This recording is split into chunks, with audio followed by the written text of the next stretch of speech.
Welcome back to Stream Media East 2023 here in Boston, Massachusetts, and I am here with one of our perennial guests, Ben Ratner. Ben has been in the industry for quite some time.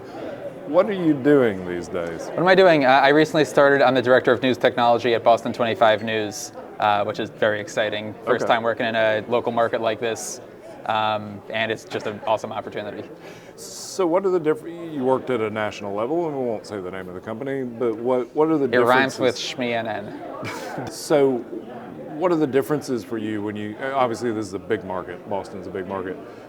Are there sort of noticeable differences on a local versus a national, or is the pressure still the same? Pressure's still the same, the fundamentals of news are the same. With my particular position, I get to work closely with the engineering staff and the editorial staff to kind of find what both sides need, how to communicate it between them, but also figure out what new things we can use to kind of make their lives easier and make the content better for the audience. Okay.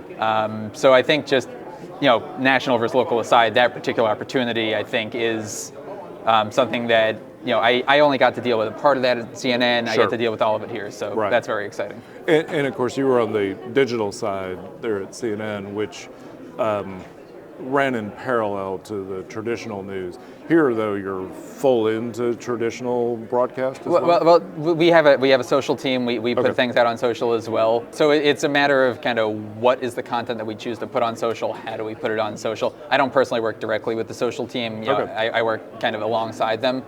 But no, social is still a very important part of the audience because that's where a lot of people are going to see the content. Some people are going to watch it on TV. You got to meet the audience where they are no matter what. So it's interesting to think back to newspaper publishing and working with newspapers and sort of What is a newspaper? It's something that's still actually around and doing decently in small towns, just not in big cities. So, one of the conversations always there was you'd write up the article, then at some point you make an editorial decision as to what page something showed up on, whether it showed up below the fold, above the fold, on the front page, and that kind of thing. And, that's the nature of the way that it works there. But as you talk about social media, it's one of the things in newspapers is you sort of thought, what will bubble up to the surface and be there? Now, with social media, you get the opportunity to see what's bubbling up in pretty close to real time, which then could, from an editorial standpoint, inform what it is that you want to lead with in your breaking news stories. Having said that, it's two different it has the potential to be two different workflows, which makes it almost doubly hard.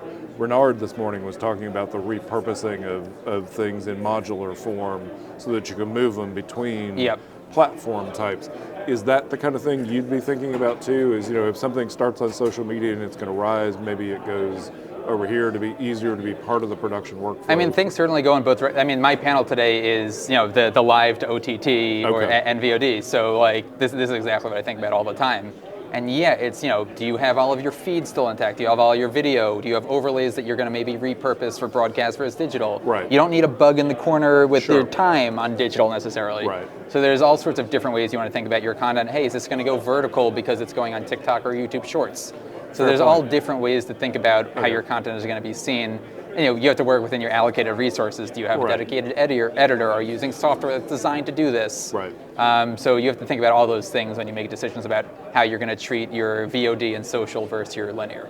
And so really for you, you're, to a certain extent, you're somewhat of a translator between the traditional guys and the digital guys or the online guys, having to speak languages for both of them and then look at tools that fit within. So what are some of the sort of big challenges you expect that you're going to face as you step into this role? There's no challenges. Everything's perfect at Boston 25 News. No, I'm not talking about. I think that the things that I'm interested in is, are there ways using newer technologies that we can make the process more efficient? Okay. Because we still have our editorial. They're choosing what goes out, what the right thing to put out, how to frame it. But are there ways to just make it easier? Okay. Or is there a software we could use instead of maybe having an editor have to sit through every single second of this? Are there ways that we can have it summarized or transcribed before it gets to them? Things like that. Yeah, absolutely. No, that makes sense from any workflow standpoint. And I guess from a software standpoint, where are you seeing trends in the market go? I mean, obviously, I'm sure you've heard AI 1,000 times. I like to call it really, really, really smart machine learning. Yeah, and in fact, I was going to say, anybody who says AI to me, I'm like, there is nothing intelligent about it. There's a whole lot of learning involved, and the learning comes from an intelligent person to train it. So, okay, yeah, so ML. So really, really, really, really, really smart ML. I think that's gonna be a part of the workflow. I know multiple companies are looking for, what are their policies around this? Sure. Just I think today BuzzFeed came out with a thing they're gonna do with some of their articles and stuff. But I think it could do things like, if we have, a 2 hours of video, we're only ever going to air, let's say, 3 minutes of it in the package. Sure. Can you help us get that onto a timeline with maybe the 10 important minutes of that without an editor sitting through 2 hours of content? Right. That's the kind of stuff where instead of doing kind of busy work and just kind of, robotic work, we can have our editors do really smart work that only human editors can do. And what's fascinating is you go back to the SVHS Panasonic broadcast camera days, you could push a button on there to essentially put on the SVHS track that this was the acceptable take. Yeah. I mean, to a certain extent, the machine learning would learn that if you have multiple takes, perhaps the last take is more likely to be the best one, or it could say maybe the second one was, or it can know your script through AI translation, and then be like, oh, you got it correct that time. So like it can do those kinds of things where maybe logging might become a little bit easier. Maybe color correction might be easier because of the way that you can use cloud systems to process things better. So I think those are the things I'm excited for, and I think are going to come around very rapidly. Cool. We just need to make sure at my company and every company that we're doing them safely. We understand the repercussions, and we're training people who I'm not saying that assistant editors are going to go away. They're tremendously important, but they might have a different version of their job, and we need to make sure that we're training people to work within the constraints of kind of the new world of media. And that editors also don't take just carte blanche what the system gives them. They think through, oh, wait a second, there was another shot in here that maybe actually fits better. Yeah, I'm not going to name the company, but I was in conversations with a company that's able to take content and then basically give you the AI description of it, and maybe turn it into a social post or something.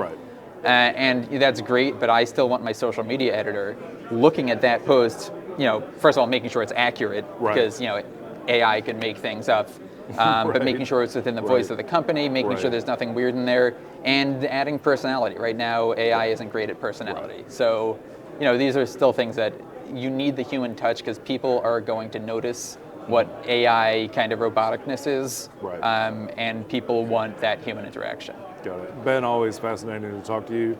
Thank you very much, and we'll be right back with our next guest.